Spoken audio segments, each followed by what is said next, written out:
Commentiamo questo dato elettorale. Sì, tanto ovviamente una soddisfazione per il risultato del centrodestra al quale ha contribuito il nostro movimento, i Siciliani Indignati, il Movimento Nazionale Siciliano, che ha raggiunto con i suoi 6 candidati nelle 6 principali province, più grandi province siciliane, circa 20.000 voti.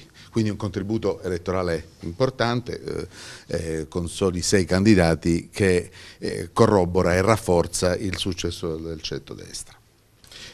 Noi oggi cominciamo un cammino che vuole essere un cammino di intesa con Forza Italia, ma di sottolineatura di alcune questioni che attengono prima di tutto alle ragioni della Sicilia, che vanno rivendicate, che vanno sottolineate, che vanno puntualizzate a partire dal rapporto con lo Stato, dalle relazioni finanziarie che sono state svilite dagli accordi conclusi dal governo Crocetta. Gli effetti del disastro finanziario sono sotto gli occhi di tutti, e in particolare la Svimez ieri li ha accolti, rilevando come la Sicilia sia in qualche modo la tartaruga dell'economia del Mezzogiorno, che desta qualche elemento di soddisfazione per la ripresa, ma la Sicilia è più indietro di tutti e quindi rischia di lasciare indietro tanti siciliani facendoli scivolare nella povertà. Questo è, diciamo, il contrasto che dobbiamo realizzare. Poi si deve porre mano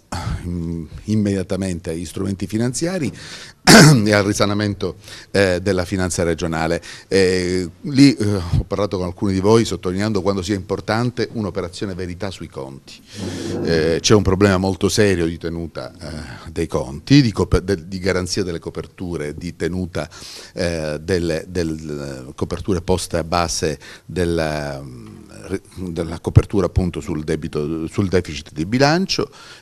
Occorrerà fare chiarezza, occorrerà verificare l'andamento delle entrate che purtroppo già il governo uscente dichiara in calo, quindi abbiamo un sistema di entrate in calo. Non capisco come abbiano potuto annunciare tagli fiscali per il prossimo anno a incrementi stipendiali di fronte ad una fiscalità che purtroppo produce un gettito più basso rispetto a quello previsto. Quindi c'è da fare un'operazione verità molto seria sui conti, c'è da partire con grande velocità, perché purtroppo si approssima la fine dell'anno. Io già ne ho parlato con il Presidente Musumeci e ci sono scadenze importanti alle quali bisogna tenere rispetto e che pertanto impongono l'adozione di strumenti entro qualche settimana, perché l'anno finanziario non è un anno politico, è un anno che segue un criterio suo, che è quello del ciclo del bilancio. Quindi entro il 31 ci deve essere o una finanziaria approvata, o un bilancio approvato, o un esercizio provvisorio. E prima bisogna approvare il DEF in assemblea e prima bisogna approvare la finanziaria in giunta, quindi ci sono alcuni adempimenti importantissimi che urgono. Una considerazione vorrei fare poi sulle vicende di queste ore, che appunto al netto delle responsabilità personali che saranno oggetto di accertamento da parte dell'autorità giudiziaria, e quindi non mi permetto di entrare in questioni che attengono a vicende personali.